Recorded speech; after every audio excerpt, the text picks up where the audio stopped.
Prends le texte Bezrat Hashem, comme ça on l'a bien, c'est un texte important, faut qu'on prenne un peu de temps dessus. Rabbi Elazar Ava Yom Achad Yativ Kameh de Rabbi Shimon. Rabbi Elazar c'est le fils de Rabbi Shimon, il était un jour assis devant Rabbi Shimon, Amar Rabbi Elazar, et Rabbi Elazar il a dit, aïe, qu'est-ce kol basar? Ce qu'est-ce kol basar? Je vous rappelle que d'après notre version à nous du Zohar moderne, on vient de parler de ce qu'est-ce kol basar. On en a parlé dans le passage qui est juste avant, d'accord? Donc ça, on revient pas là-dessus. C'est cette fameuse, comme on avait traduit, l'extrémité de chaque chair. Alors, aïe, qu'est-ce kol basar?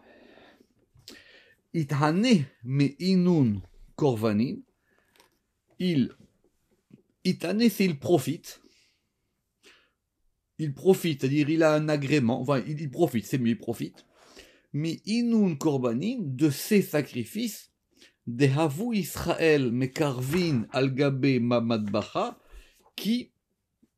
que Israël a porté al gabe madbacha, que a apporté sur l'autel. Normalement, hein, il manque quelque chose, parce qu'on ne sait pas si c'est une affirmation ou une question. C'est pour ça qu'on a rajouté dans le Zohar moderne imlo, c'est-à-dire est-ce que. Mais normalement, comme j'avais dit la dernière fois, hein, on n'est pas sûr que ce soit une question. Mais finalement, c'est clair que si on rajoute imlo, ça marche. Donc c'est une question. Très bien. C'est quoi la question? La question, je répète, on ne va pas revenir à ce qu'on a fait la dernière fois. La question, il dit, c'est ces sacrifices que Israël apporte. Est-ce que il profite aussi à l'autre côté ou aux forces des écorces? Très bien. Pourquoi il a cette question? C'est une question dans la question. Pourquoi il pose cette question? Est-ce qu'il a un doute là-dessus? Est-ce que ça, le Rama qui dit est-ce que ça l'interroge, etc. Bon, j'ai pas le temps de réfléchir. Enfin, je pourrais faire ça, mais ça serait trop compliqué. En gros, il se dit dans le sacrifice, il y a quelque chose qui m'interpelle. Le sacrifice est tellement quelque chose de haut dans la Torah que je veux savoir est-ce que ça va directement. Est-ce que, en fin de compte, je m'exprime mieux, on comprendra la réponse, on comprendra la question à travers la réponse. Ok. Réponse de Rabbi Shimon. À Marley, il lui a répondu, Kula havu mistafke kahada le'ela vetata. Tous, T-O-U-S, havu mistafke, tous avaient une suffisance, les stapek, kahada ensemble, les ela vetata en haut et en bas. Donc, kulo ava mistafke kahada, les ela vetata. Donc, tous, ça veut dire tous les côtés, avaient mistafke, c'est-à-dire ils ont un sipouk. Un sipouk, ça veut dire c'est quelque chose qui leur suffit. Kahada ensemble, Le'ela vetata, en haut et en bas.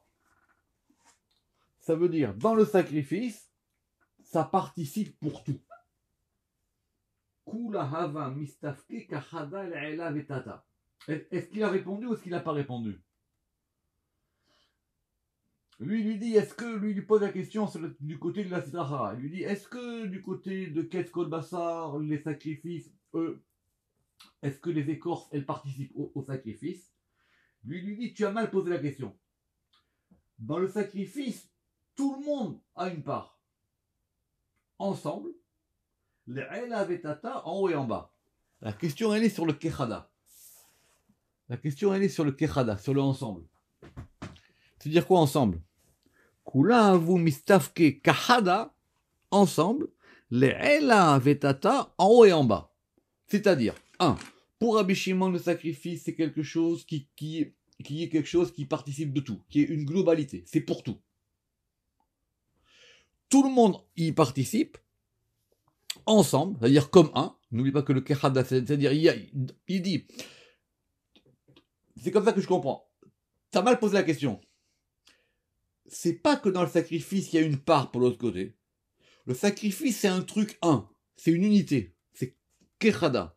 Et dans cette unité, tout le monde y participe, enfin tout le monde y a un profit, mais il n'a pas employé le même terme que le terme de la question, que ce soit en haut ou en bas.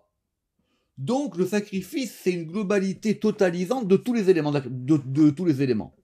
De tous les éléments, il dit le Ramak de tous les éléments, c'est-à-dire les sphirotes, les mondes de la création, les anges, de tout. Dans le sacrifice, il y a tout. Donc la question de Rabbi Elazar, elle était sur la notion même de sacrifice. Entre parenthèses, parce qu'il faut prendre le temps quand on a des textes comme ça aussi compliqués, faites-moi rappeler qu'il y a un Zohar connu sur le Korban. Pourquoi? Parce que Korban, évidemment, ça vient de Milachon Karev, Kouf Reshbet. Très bien. Et donc, on comprend. C'est vrai qu'en français, quand on traduit par sacrifice, c'est-à-dire c'est quelque chose, c'est-à-dire qu'on a sacrifié. Donc déjà, sacrifier, c'est beaucoup de... Enfin, ça a une polysémie importante en français. Alors qu'en hébreu, on entend tout de suite que dans le sacrifice, il y a la notion de rapprocher, de rapprochement. Et en général, c'est comme ça qu'on dit. Le sacrifice, c'est pas de sacrifier, c'est quelque chose qui permet à l'homme de se rapprocher de Dieu. Très bien. Le Zohar, il faut que je vous le ramène, comme ça on le mettra avec. Le Zohar, pas ici, dans un autre endroit, il a une question là-dessus. Il dit, si on avait voulu dire que le sacrifice était un rapprochement, on aurait dit kirvut, ou on aurait dit korva, avec un et. Or c'est quoi korban? C'est vrai que korban, c'est pas évident d'un point de vue grammatical. C'est vrai qu'on entend kirva, mais si on avait voulu dire un rapprochement, alors on aurait dit que c'est une kirva, ou une karvout. Il faut que je vous ramène le Zohar. Et le Zohar là-bas, il dit non. Il dit c'est vrai qu'il y a cette notion de rapprochement, mais korban, ça indique quelque chose de très particulier. Ok. Alors, comme la première réponse de Rabbi Shimon, elle est, on va dire, compacte, elle est sibylline, il va maintenant détailler sa réponse. Et c'est pour ça qu'on a un premier tachazé. Donc je vous répète, chaque fois qu'on a un tachazé, ça veut dire viens et vois, ça veut dire maintenant je vais te montrer. Alors, on va lire le tachazé, le premier tachazé.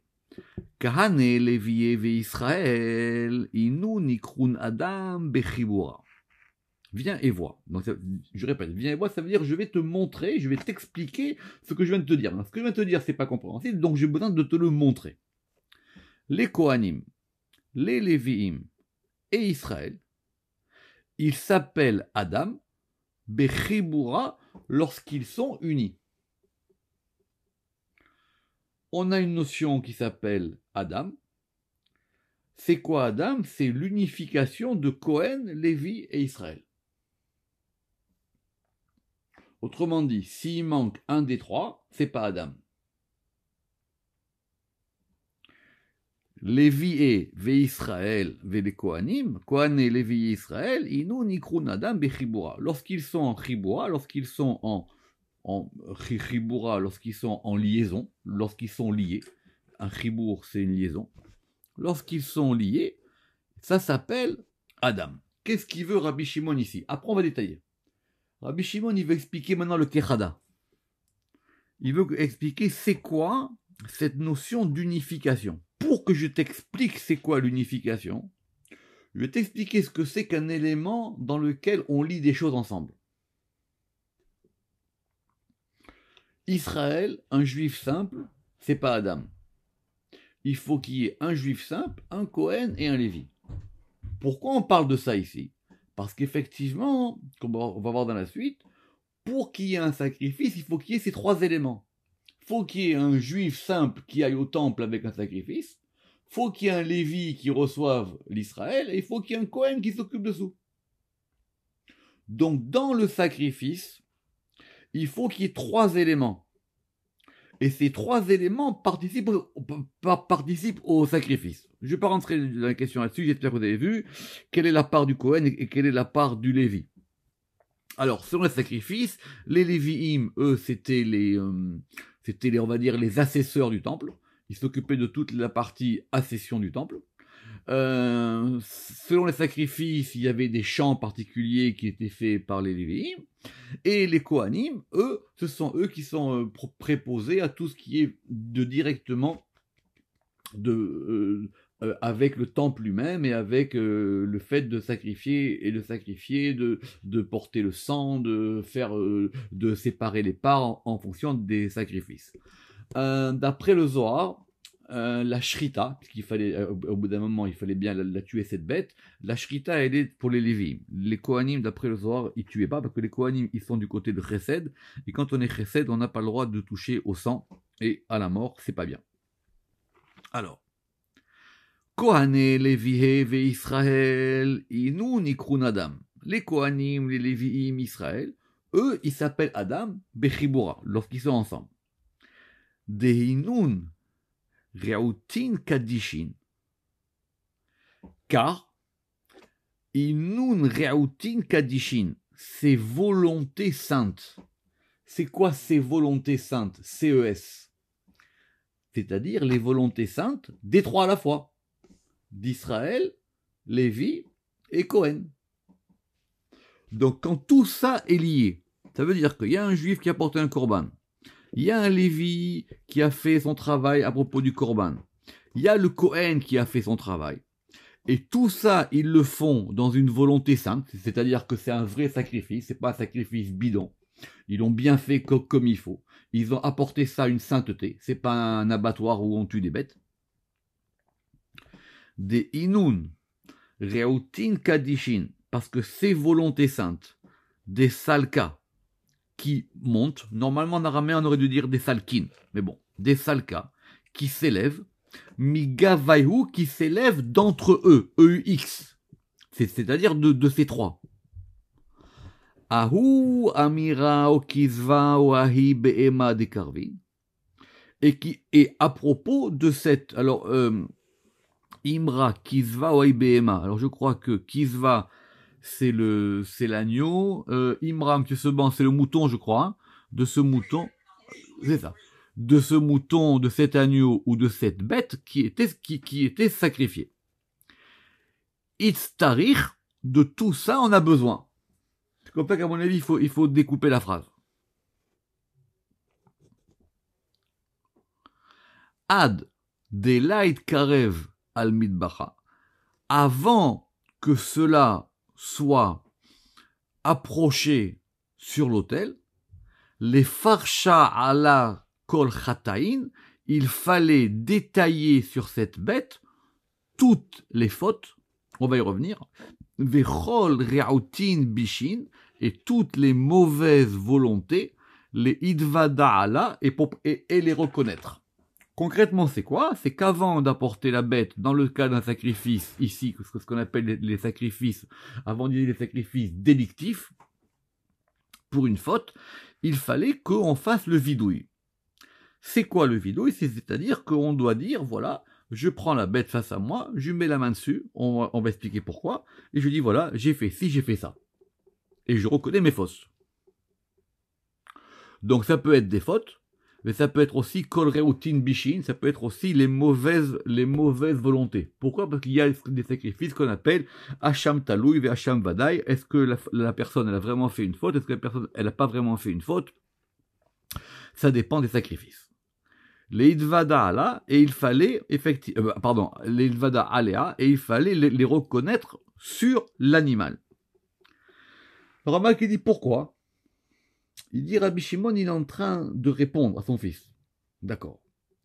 Il veut lui expliquer maintenant que le sacrifice, c'est un élément 1. Je répète, Rama qui dit c'est sûr qu'on ne fait pas un sacrifice pour l'autre côté. C'est sûr que non, sinon ça s'appelle Avodazara. C'est sûr qu'on ne fait pas un sacrifice pour du mauvais côté. Mais dans le sacrifice, on va avoir tout un tas d'éléments. Ces éléments, ils doivent être unifiés. C'est ça le Kechada. Donc je répète, il faut Cohen, il faut Lévi, il faut Israël. Et maintenant, devant cet animal-là, je vais maintenant détailler mes fautes. J'ai fait ci, j'ai fait ça. Je reconnais que j'ai fait des fautes. Dans ce vidouille-là, dans cette reconnaissance, c'est ce qu'on avait expliqué la dernière fois à propos de ces fameux 12 exemples que le Rama qu'il avait ramenés. Vous vous rappelez que... Non, pardon, 11. Des 11 exemples que le Ramak il avait ramenés. C'est-à-dire qu'on va donner une part. on donne une part au mal. On lui dit, tu sais quoi, je reconnais. T'as gagné, c'est vrai, j'ai fait ci, j'ai fait ça. Je reconnais mes fautes. Alors, on était resté le cours de la dernière fois sur une question très compliquée. Mais j'ai pas de réponse. À savoir, est-ce qu'on lui donne ou est-ce qu'on lui prend? Rappelez-vous, la dernière fois on avait vu 11 exemples. Mon frère il m'a fait remarquer que les 11 exemples, évidemment que si le Rama qui donne 11 exemples, c'est qu'il a bien tracé l'histoire, c'est qu'il a bien réfléchi. Mais ces 11 exemples qu'on a vus la dernière fois, ils ne sont pas tous équivalents. Parce qu'il y a des choses qui sont de la Torah elle-même, et il y a des choses qui ont été instituées.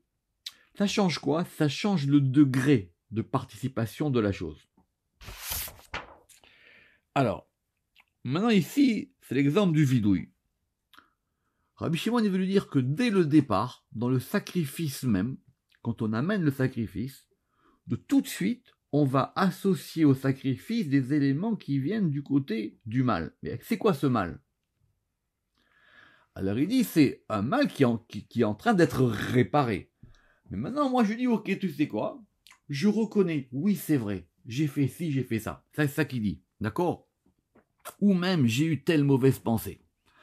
Nous, comme on est un peu trop spirituel et pas assez juif, on se dit oui voilà je veux m'élever spirituellement. Non, dans le fait que tu fasses le vidouille, le fait que tu reconnaisses, tu dis au mal ça je te le donne, je l'ai fait, je le reconnais et je te le donne. Très bien. Sur ça, le Ramak il a une petite digression dans ses Akdamot qui est très très intéressante. Et il dit, est-ce que le mal il a besoin d'une action ou pas? C'est la fameuse discussion qu'il y a avec le Rambam. Le Rambam il dit que tant que quelqu'un il n'a pas fait une action, ça n'existe pas. Quelqu'un il a mal pensé, il a mal pensé. Tant qu'il n'a pas mal agi, c'est pas pareil. Il dit que une chose qui est pensée mais qui n'est pas faite, elle n'existe pas. À tel point que Zohar il dit que chaque fois qu'on fait quelque chose, il faut lui adjoindre une action. Quelqu'un il veut faire ci, alors il faut qu'il associe une action à la chose. Ou on va être plus précis. Il y a la pensée, il y a la parole et il y a l'action. Le Zohar il dit tant que je n'associe pas à une chose soit une parole, soit une pensée, elle n'existe pas. Le Rambam il semble dire là-bas dans le Moreh Nevuchim et même dans le Yad Chazaka que la pensée pourrait suffire. Le Rambam qui dit non, la preuve c'est le sacrifice. Il ne s'agit pas simplement de dire ok j'ai fait une faute ou j'ai mal pensé et je le regrette. Non, ça doit maintenant passer par une action et par une parole. C'est ça ici la parole. Je dois maintenant parler. Je dois dire voilà j'ai fait ci, j'ai fait ça. C'est une grande question. Et mon frère il m'a dit quand j'ai parlé avec lui de ce soir, il m'a dit parce que le mal tu lui prends quelque chose, mais en même temps tu lui donnes. Donc cette notion du vidouille elle n'est pas chrétienne. C'est pas que je me confesse. Alors c'est quoi je me confesse? Donc comme on dit je vais libérer ma conscience? Non, Khabébi. Quand maintenant je vais me confesser, puis qu'on va dire ce terme-là sur l'animal, c'est-à-dire je reconnais le mal. Je reconnais qu'il a une force sur moi. Donc maintenant je lui donne, et ça je vais l'associer à une parole, et je vais l'associer à un animal. Vechedin a ikre behema bechula. Et alors, une fois que toutes ces conditions sont établies, c'est-à-dire qu'il y a un Cohen, qu'il y a un Lévi, qu'il y a un Israël, que les trois ils fassent ça avec une volonté sainte, que celui qui amène le sacrifice, maintenant, il va faire passer, ou il va, comme on l'a dit, il va reconnaître ses fautes sur l'animal. Kedin a ikre behema bechula, alors ça s'appelle behema bechula. Et ça s'appelle Behema en tout. Ça veut dire quoi ça? Uchedin hahi ikre Behema bechula. Le pshat le plus simple, c'est qu'on a totalisé deux choses. On avait un homme, cet homme il s'est associé dans un processus qui s'appelle le processus du temple, dans lequel il y a un Kohen, un Lévi, un Israël. Lui, il va s'appeler Adam. Non, on avait un animal, l'animal il a rien fait maintenant, qu'est-ce qu'il a fait ce poulet? Rien du tout. Enfin, il n'y a pas de poulet autant, mais en tout cas, ce mouton, il a rien fait. Maintenant, ce mouton, je le fais rentrer dans l'histoire. Je le fais rentrer dans l'histoire, et maintenant, sur lui, je vais détailler mes fautes. Et lui aussi, il va acquérir un autre statut. Et ce statut, il est qu'il va faire maintenant partie d'une autre catégorie qui s'appelle Behema. J'explique. En fin de compte, pour que ça marche, il faut qu'on ait deux totalités. Une première qui s'appelle Adam et une deuxième qui s'appelle Behema. C'est comme ça qu'il faut comprendre le Zohar et le Ramak. Avant, c'est pas une Behema. Avant, il s'appelle juste un petit mouton. Ou un petit chevreau ou ce que vous voulez. Donc maintenant, je prends deux totalités. La première qui est l'union de Kohen, Lévi, Israël. Je répète, c'est pas grave. Et la deuxième qui est cet animal auquel maintenant je vais faire passer le vidouille. Alors maintenant il s'appelle Behema. Bego inun chata'in ou bishin ve'irurin. Et il va s'appeler Behema à travers ses fautes, ou bishin et ses mauvaises choses, ve'irurin et ses pensées. L'animal, il va acquérir ici un nouveau statut. C'est quoi ce statut de Behema? Alors ça, c'est une très très très bonne question. Pourquoi on a besoin maintenant qu'il change de statut? Je vais doucement, mais c'est très important. Je veux bien comprendre qu'en Israël tout seul, il peut rien faire, il a besoin d'un Lévi, il a besoin d'un Kohen, qui a besoin d'un temple. Ok, c'est d'amour, je peux pas le faire seul. Même si je suis seul chez moi et je dis j'ai fait des fautes et je fais vidouille sur mon lit, ça n'a aucune commune mesure avec ce qui se passe s'il y avait un temple, Bimera Biyamenu, qu'on le reconstruit. D'accord? Donc ça n'a aucune mesure. C'est même pas, c'est le jour et la nuit, c'est ce que vous voulez. Aucun. Maintenant, j'ai besoin d'associer à ça un deuxième élément qui s'appelle Behema. Il y a un type qui est venu manger chez moi. Il m'a posé une question et il a dit, mais je comprends pas, hein. Est-ce que les animaux, dans la Torah, on a dit que ceux qui n'étaient pas cachers, ils étaient tmeim, ils étaient tamés, ils étaient impurs. Alors donc, il faut faire attention. Je dis, mais Habibi, dans la Merkava, quand Ézéchiel, il a vu le chariot céleste, il a vu quoi? Il a vu un bœuf, il a vu un aigle et il a vu un taureau. T'as déjà mangé un aigle? C'est pas caché un aigle. Le plus haut degré de la vision céleste, c'est un animal pas caché. C'est marqué dans la Torah que quand on est sorti d'Égypte, Vaesaetrem al kanfenesharim, et je vous ai porté sur les ailes des aigles. Le Rama qui dit que de là, qu'il y a un deuxième degré dans l'animal. On ne parle pas ici maintenant du petit taureau ou de la petite vache. Il y a un degré plus haut qui correspond à un degré qui s'appelle Behema, à tel point que la Merkava, le Rama qui dit, il dit Vea Merkava Yochiach. Et la Merkava, elle prouve ça. Elle prouve qu'il y a un degré plus haut. Et c'est ce degré plus haut dont on a besoin ici. Keravna de Azazel. Et tout ça, ça se fait selon le modèle primordial qui est le modèle du sacrifice de Yom Kippour. Pourquoi? Parce que à Yom Kippour, c'est marqué dans la Torah ça. Donc ça veut dire que c'est quelque chose de très important. Que on fait un sacrifice qui s'appelle un Saïr l'Azazel et un Saïr l'Hachem. C'est-à-dire un Saïr c'est un bouc ça. Il y a un bouc pour Hachem et un bouc pour Azazel. Et c'est marqué là-bas dans la Torah d'Irtiv, Vehidvada alav, et donc le Kohen lui-même, Vehidvada alav, et il va reconnaître sur ce sire, sur ce bouc, et kol avonot bene Israël, toutes les fautes des enfants d'Israël. Achinamiacha. Et ici aussi c'est pareil. Pourquoi le Zohar il nous ramène ça? Il veut nous dire que ce principe du sacrifice individuel, il repose sur un modèle qui s'appelle le modèle de Kippour lui-même.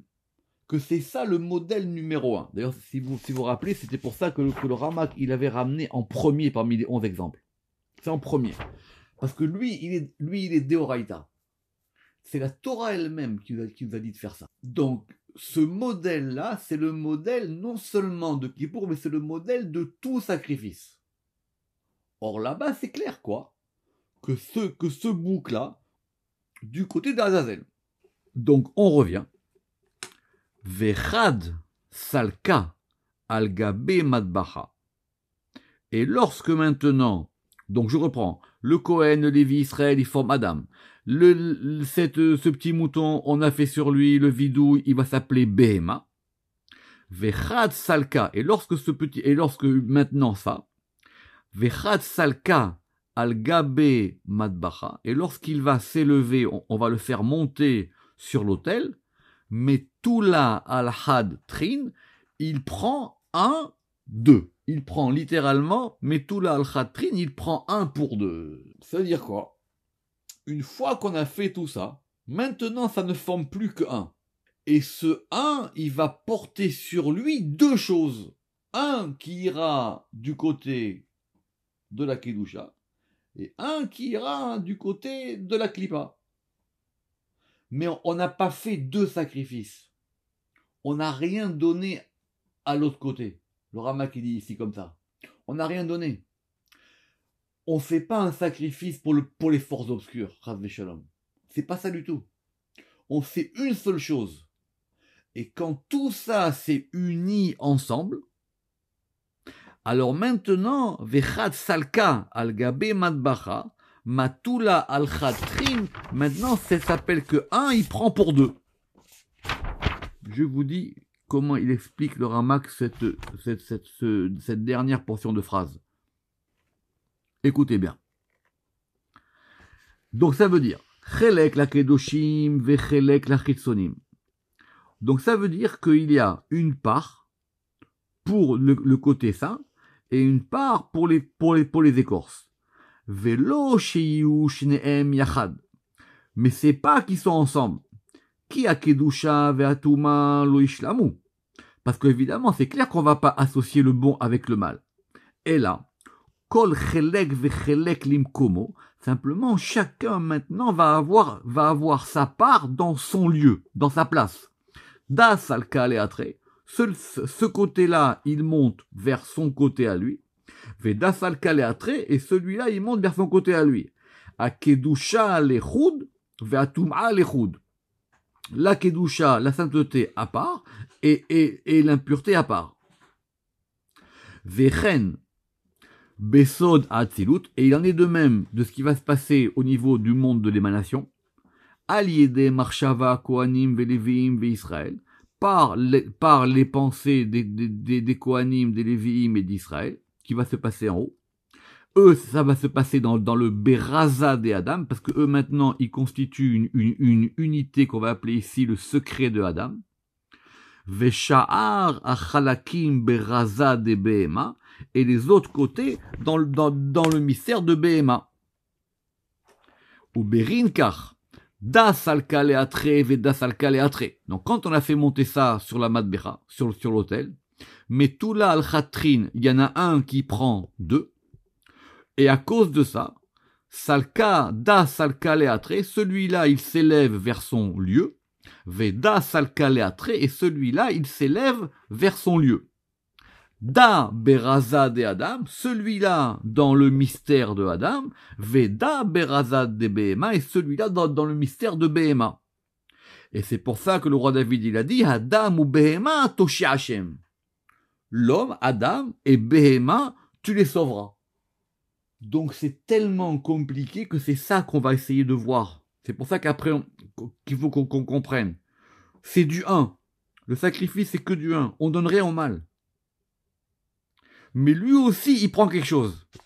C'est ça la question qu'il a posée Rabbi Lazare. Et Rabbi Shimon, maintenant, c'est ça sa première réponse. Première réponse, c'est qu'il faut que tout ça, ça forme un, que du côté humain, ça forme un mystère qui s'appelle Razad et Adam, et que du côté de l'animal, ça s'appelle Behema. Maintenant, tout ça, c'est ensemble, et maintenant, chacun va prendre chacun son côté. Da salka leatre, veda salka leatre. Lui, il monte de son côté à lui, et lui, il monte de son côté à lui. Et ça, Adam ou Behema Toshi Hashem. Première partie de la réponse de Rabbi Shimon. Très bien. Mais le Zohar, il a une objection. Il dit, mais ça marche dans le cas que tu viens de me donner. Ça marche dans quoi? Ça marche dans le fait d'un sacrifice qu'on appelle un sacrifice délictif, où il y a une faute. Donc vous vous rappelez, c'était quoi qu'on avait dit? On avait dit par exemple, c'était le sacrifice de Rosh Chodesh, le sacrifice de Hacham, le Hacham Talou, le Hacham Vadaï, le Khatat, mais ça marche pas partout. Et là, c'est évidemment clair que dans ce sacrifice, il y a un rapport au mal, parce que je vais effectivement faire passer quelque chose qui était du côté du mal. Et c'est la suite. Chabitin vekol shar menachot. Alors maintenant, qu'en est-il des sacrifices où il n'y a pas du tout de part animale? Et où il y a non seulement il n'y a pas de part animale, mais il n'y a même pas de vidouille. C'est pas sur tous les sacrifices qu'on va faire un vidouille. C'est pas sur tout. Il y a des sacrifices qui étaient des sacrifices 100% végétaux, ce qu'on appelle les chavitines. Donc les chavitines, c'était une espèce, en hébreu moderne, chavita, c'est une omelette, c'est-à-dire on faisait une espèce de pain enfin c'est pas un pain, mais en tout cas un mélange de semoule grillée, etc. Vous regarderez dans la Mishnah. Et les menachot, ce sont aussi des sacrifices, littéralement des sacrifices d'apaisement, mais qui étaient aussi faits de façon végétale. Alors, c'est ça la deuxième partie. Chavitin, vekol sha'ar menachot, leitara, ruach, kucha be'rauta, dechana, ve'Israël, ve'Lévié. Ces sacrifices-là, qui étaient des sacrifices végétaux, ils sont là pour élever, l'Itara, ou pour éveiller, Ruach Kucha, un esprit saint, Berauta, dans la volonté des Kahana, Ve-Israël, Ve-Lévia, des Kohanim, des Israël et des Lévim. Autrement dit, dans mon deuxième exemple, je retrouve le Adam. Là-bas aussi, j'ai Kohen, Lévi, Israël. Donc ça marche. Donc oui, ça marche. Mais il n'y a pas de vidouille. Ou Betseluta d'Israël et par la prière d'Israël. Ou, alors d'accord, mais maintenant qu'est-ce que tu me mets? Donc maintenant, ok, je veux bien comprendre, si vous me suivez, que dans ce deuxième cas, j'ai le Razad et Adam. Mais maintenant, où est-ce qu'il est mon Razad et Behema? J'ai plus du tout le côté animal. J'ai plus du tout ce côté maintenant qui est lié à ce degré qui s'appelle la Behema. Il a disparu. Alors, ou Beahu Tanana. Maintenant, ces sacrifices végétaux, on les faisait brûler. Donc ça allait dégager une fumée. Ou Beahu Tanana. Veshimna. Et de l'huile. Parce on mettait de l'huile pour que ça brûle. Ou Beahu Tanana. Et donc dans ce hanan, dans cette fumée, Veshimna et cette huile, Vekimcha et cette farine, des saliques et qui va s'élever, mitravin ou mistapke vont être abreuvés et rassasiés, kol sha'ar maré des dinin, tout le reste des maîtres de rigueur. De la yachle les shalta beaou dina, et pour qu'ils ne puissent pas dominer dans cette rigueur des Itmasar Loun qui leur a été transmise. Le sod, il est là, messieurs, dames. Et le sod, on le comprend non pas de l'animal, mais d'ici. Autrement dit, quand il a fait le vidouille, on donne quelque chose au mal. Maintenant, je ne veux pas que grâce à ça, il puisse me dominer. Alors, je lui donne quelque chose, mais cette chose-là, je lui donne des la yachle les shalta pour qu'il ne puisse pas dominer behahu dina dans cette rigueur des itmasarloun qui leur a été donnée. Or ça se produit même dans les sacrifices végétaux. On relit. Ou behahu tanana veshimna. Et dans cette nuée et cette huile, vekimra et cette farine, des saliques qui va s'élever, puisqu'il y aura une combustion.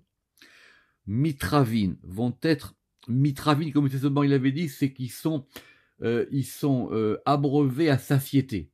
Ravé, c'est quand la coupe elle est pleine, pas quand elle déborde, mais c'est-à-dire que c'est-à-dire je lui ai donné tout ce qu'il a besoin. C'est bon, il a plus soif. Mitravin ou mistafke. Et mistafke, vous rappelez-vous, c'est exactement le même terme qu'on avait dans la réponse de Rabbi Shimon au début. Kol sha'ar, tout le reste, ma'are des dinin, donc les maîtres des rigueurs. Les maîtres des rigueurs, c'est la Sahara, c'est l'autre côté. De la yachle les shalta, pour qu'ils ne puissent pas dominer. Beahu dina, dans cette rigueur, des itmasar loun qui leur a été transmise. Vekula bisman achada, et tout ça en même temps. Vekula bisman achada. C'est quoi? Ça veut dire quoi? Et tout ça en même temps, dans un seul instant, dans un même moment. Il n'y a que le sacrifice qui produit ça. Tout ça se fait en un seul moment, en un seul instant, en un seul mouvement. Adam ou Behema, Toshi Hashem. C'est ce qu'il avait dit plus haut, Rabbi Shimon. Kechada, ensemble, les Ela Vetata, en haut et en bas. Le sacrifice, il a cette force qui l'unifie tout. Et dans un seul mouvement, maintenant, tout est organisé. Alors, c'était quoi la question de Rabbi Lazare? Il lui a dit, c'est quoi la question? Lui, il avait dit, il dit, aïe, qu'est-ce que le basar est tanné, menul korbin? Et il dit, mais est-ce que l'autre côté, lui, il va en profiter? Rabbi Shimon, il dit, non, c'est pas qu'il en profite. Il y a quelque chose qui se fait. Quelque chose qui se fait en un seul moment et dans un seul mouvement. Et dans ce mouvement, tout le monde va avoir une part. Et maintenant, deuxième tachazé. Tachazé, viens et vois. Kula itavid berazad et memenuta. Et tout ça se fait dans le mystère de la croyance. Alors, ça veut dire quoi ce berazad et memenuta? Alors, Ramak dit que donc tout ça se fait du côté de la sainteté. Tout ça se fait dans un mouvement qui est saint. On n'a pas cédé au mal. On lui a pas donné une part. C'est pas comme on croit. Tout ça se fait dans un mystère qui est le mystère de la fidélité absolue. Les istafka, et là on revient sur les istapek, vous notez que les istapek c'est le verbe important de notre passage. Hein. Il revient 3 fois, les istafka, le mistafke et plus haut mistafke. Les istafka, pour pouvoir être suffisants, da veda, celui-ci et celui-là. Ou les istalka le'ela, et pour pouvoir faire monter le'ela en haut, man de istarir, ce qui est nécessaire, ad ensof, jusqu'au ensof. Fin de ce premier passage. Et après seulement, si Dieu veut la semaine prochaine, on va commencer à étudier la prière de Rabbi Shimon Arimat Yadai Bitzlotin. Mais c'est ça qu'il faut comprendre d'abord. Baruch Adonai Le'olam, Amen ve Amen.